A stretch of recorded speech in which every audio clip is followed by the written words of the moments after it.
Mga kababayan, kamusta po? Si Kamanong po, inyong lingkod ay nagbabalik po muli para po magkomento po sa inyo dito po sa Tambayan Makabayan.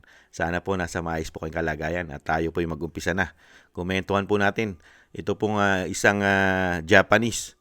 Ito pong isang Japanese na nananawagan po na palayain na po si dating Pangulong Duterte sa United Nations. Ito pong si Japanese human rights advocates na si Shunichi Fujiki.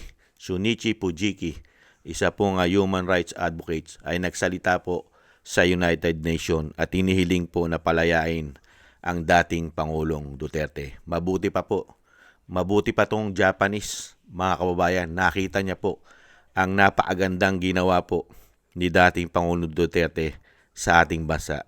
Nakita niya po yung paglaban po at protektahan po ang mga matitinong mamamayan ng Pilipinas. Mabuti pa ang Hapon. Ito pong si Shunichi Fujiki, mga kababayan. Ito po, basahin po natin yung pahayag at meron po siyang video na kumakalat doon po sa United Nations. Basahin po muna natin itong pahayag, mga kababayan.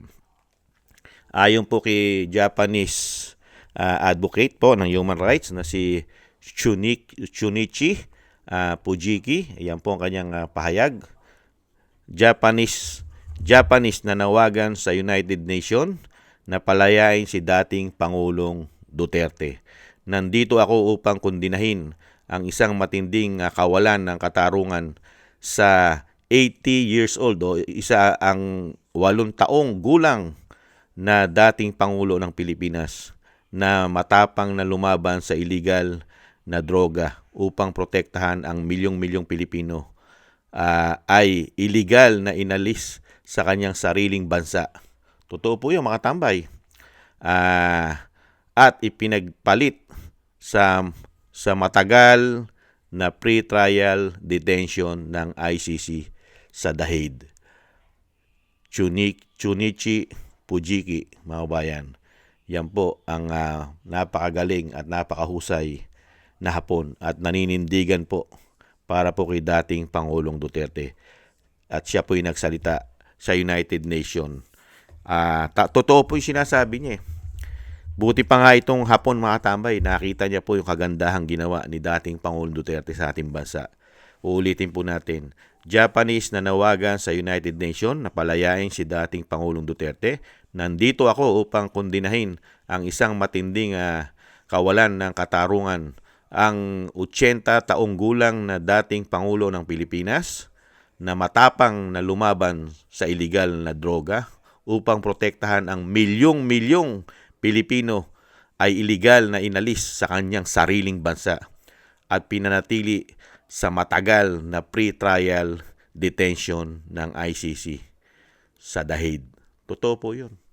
Wala pa pong kaso, wala pa pong conviction, pero grabe po ang ginawa nito pong ICC na sinasabing pang human rights sila. Hindi po ba? At ito po yung video, mga kababayan. Yung video po, panoorin po natin yung pahayag po ng isang Hapon na isa pong Japanese human rights advocate. Ito po ang kanyang video sa United Nations. Pakinggan po natin, mga kababayan, ang hiling niya po. Ito sabi kong anak ko ito. I now give the floor to the representative of the International Career Support Association. Thank you, Mr. President. I stand here to denounce a grave injustice. Rodrigo Duterte to tell the 80-years-old former president of the Philippines, who bravely fought illegal drugs to protect millions, has been unlawfully removed from the homeland and held in the prolonged pre-trial detention by the ICC in The Hague. This is a political persecution and not justice. The current administration extradited him without due process, bypassing Philippine courts and violating national sovereignty. He was extradited without any due process. Incidentally, since March 11, 2025, exactly 1 year ago today, this elderly leader has endured detention, separated from family and serious health issues. Global rallies and protests in The Hague and throughout the world demands the interim release, which has been unlawfully denied by the ICC 3 times. This over 1 year pretrial detention raises profound question about compliance with the Rome Statute's guarantees of human treatment and speedy trial. It is an affront to human dignity and the abuse of international justice for political ends. We urge this Council to demand humanitarian review and interim release of President Duterte. Justice must be fair, not a weapon against the people. The majority of the Filipino voice will not be silenced and depressed. Thank you very much. Thank you. I now Po, give mga the floor bayan. to the representative of Totoo po lahat ng sinabi po ng isang Hapon, si Japanese, mga bayan. Totoo po lahat ang kanya sinabi at talagang nangyari po yan kay dating Pangulo. Injustice po. Walang due process ang ginawa at nakita po yan ng Hapon. Hindi po ba? Na talagang kidnapping po ang ginawa sa dating Pangulo. At tayo po ay nagpapasalamat kay Chunichi Pujiki. Maraming salamat po sa inyo dahil kayo po ay tumatayo para sa katotohanan. Kahit po kayo hindi isang Pilipino. Isa po kayong banyaga, isa po kayong Hapon, pero nakita niyo po ang kabutihang ginawa ni dating Pangulong Duterte na isang Pilipino na hindi po nakakuha ng due process sa sariling bansa ng Pilipinas, sa gobyerno ng binagoong Pilipinas. At pati po ang ICC ay hindi po nasunod ang kanilang Rome of Statute kung paano po umaresto ng isang akusado. Hindi po nasunod ang sariling Rome of Statutes ng ICC. At hindi man lang po nakatikim ng Philippine Court ang ating dating Pangulong Duterte. Hindi man lang po nakatikim ng Philippine Court. Hindi dinala sa Philippine Court. Kaya po tayo po na hindi lang po si Kamanong ang masamang loob ng inyong lingkod. Milyong Pilipino ang napakasama ng loob sa ginawa pong injustice ng gobyerno ng binagoong Pilipinas sa dating Pangulo. Kaya nga po tayo umaasa, mga kababayan, na itong ICC ay mabigyan po ito ng pataw na kasalanan sa ginawa po nila sa isang Pilipino dahil po sa politika. Nagagamit po yata sila sa politika, mga kababayan. Dapat po ito ipatawan din po ito ng parusa katulad po ng ginawa ng isang bansa na Ruso o Russia na pinatawan po ng parusa ang mga prosecutor ng ICC. Sana hindi lang po ang Russia at ang maraming bansa. Sana hindi lang po ang China, hindi lang Russia. Lahat po sana halos ng kasapi niyang ICC ay tingnan niyo po at silipin kung ano po ang ginagawa ng ICC diyan po sa kanilang mga prosecutor o yung mga prosecutor po ng ICC. Tingnan niyo po. Tingnan niyo kung tama pa ba at naaayon pa ba. Naaayon pa ba sa Rome of Statute o sa batas ng ICC ang ginagawa ng mga prosecutor. Dahil pumutok na rin po sa bansang Pilipinas.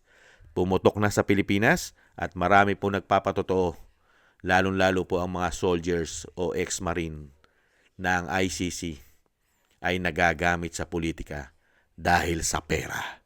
Hindi po ba? Kaya po tayo hindi lang po tayo mga Pilipino nakakakita na injustice. Walang due process ang ginawa sa dating Pangulo. Pati po isang Hapon, isa pong Japanese na si Shunichi Pujiki na isa pong human rights advocates ay naninindigan po siya at matapang po siyang nagsalita at kinundinan niya po ang ICC, mga kababayan, at lalo-lalo po yung ginawa ng gobyerno ng binagoong Pilipinas na kunin mo ang isang dating Pangulo at dalhin mo sa isang bansa na international katulad ng ICC na kidnapping ang iyong ginawa. Kaya po mga kababayan, umaasa po tayo na sana po hindi lang po isang Hapon ang tumayo po sa tama. Sana po mas marami pa pong manindigan sa buong mundo. Hindi lang po ang bansang Hapon na katulad po ni Chunichi Pujiki, mga kababayan. Mabuhay ka. At kami po ay nagpapasalamat sa inyo dito po sa isang hapon. Maraming salamat po sa inyo, sir. Dahil kayo po ay nakikita nyo po ang katotohanan. Hindi po katulad ng bansa. Ang bansa po namin ay nakukubkub po ng kasamaan dahil po nagkaroon po ng leader ang bansa na grabe po sa kapangyarihan at sa pera. Naglilingkod po yata sa kapangyarihan at sa pera, hindi po sa Pilipino. At mismong kapwa niya presidente ay ipinatapo niya dahil sa kapangyarihan at pera at bisyo na pulburon na ayaw na mawala sa kanila. Kaya po sana dumating po ang panahon na ang lahat ng pong ito nagsabwatan. Ang nagsabwatan po, lahat po sana sila. Kahit ICC ka pa, kahit Pangulo ka pa ng Republika ng Pilipinas, kung ikaw ay nagkasala, managot sana silang lahat. Lahat po sana nagsabwatan ay maparusahan po sa darating na mga panahon, sa tamang panahon. Yan po ang dasal po natin na itong mga tao na ito, kahit international ka pa, kung nakipagsabwatan ka, dahil sa kagahaman sa pera at sa politika, ay dumating po ang panahon na kayo pong lahat ay managot sa batas. Hindi lang sa batas ng Pilipinas, pati na rin sa batas ng international, lalong-lalo po yung ICC, kung yan po'y nagpagamit sa pera at politika ng katulad po ng ginagawa ngayon sa aming bansa, sa Pilipinas, na wala na po halos nalalapitan ang mga Pilipinong nagsasabi ng katotohanan, pati mga testigo na magbubunyag ng malawakang korupsyon sa aming bansa ay nagigipit pa dahil sa sindikato. At talagang grabe po, wala ka nang malapitan. Pati ang iyong mga sinasabing tagapagtanggol na men in uniform, hirap na po at ayaw na po ipagtanggol ang mga Pilipino, lalong-lalo ang pera ng taong bayan. Maraming salamat po mga kabayan at tayo po ay nagpapasalamat sa isa pong hapon kay Japanese human rights advocates na si Shunichi Fujiki. Maraming salamat po sa inyo, sir. Mabuhay po kayo. Thank you po sa inyo. At maraming salamat din po sa nakagusto po ng ating tambayang makabayan sa YouTube at TikTok. At ganoon din po sa ating mga subscribers at sa patuloy po nagsusubscribe. Maraming salamat po sa inyo mga kababayan. At ganoon din po sa mga nagko-comment, like and share. Thank you po. At maraming salamat din po sa mga nagbibigay po ng tulong at biyaya. Shoutout po kay Mila Yi, kay Tatay Nick ng Canada. Ako si Phil Am, Ani Jo, si Eric Hershaw ng Canada, Kingston ng Hong Kong, si Gayat Siena, si Balance Vision TV, Jesus Valdepena. Maraming salamat po sa inyo mga kabayan. Thank you po at ingatan po kayo, lalong-lalo po sa inyo po mga paggawa. At siyempre po yung dasal po natin, tuloy-tuloy lang po tayo na ipanalangin po natin ang ating buong sambayanan at ang pamilya Duterte, ang Vice President at ang dating Pangulo at ang ating mga ex-soldiers at mga ex-marine na tayo pong lahat ay maingatan sa kapahamakan at madugtungan pa po ang buhay at kalakasan ng dating Pangulo at makalabas na po siya sa lalong mabilis. Maraming salamat po sa mga dasal mga kabayan at ingat-ingat po kayo lalo-lalo po sa inyo pong mga paggawa. At God bless po sa ating lahat. God bless po sa inyong lahat. At tiis-tiis lang po. Bye-bye.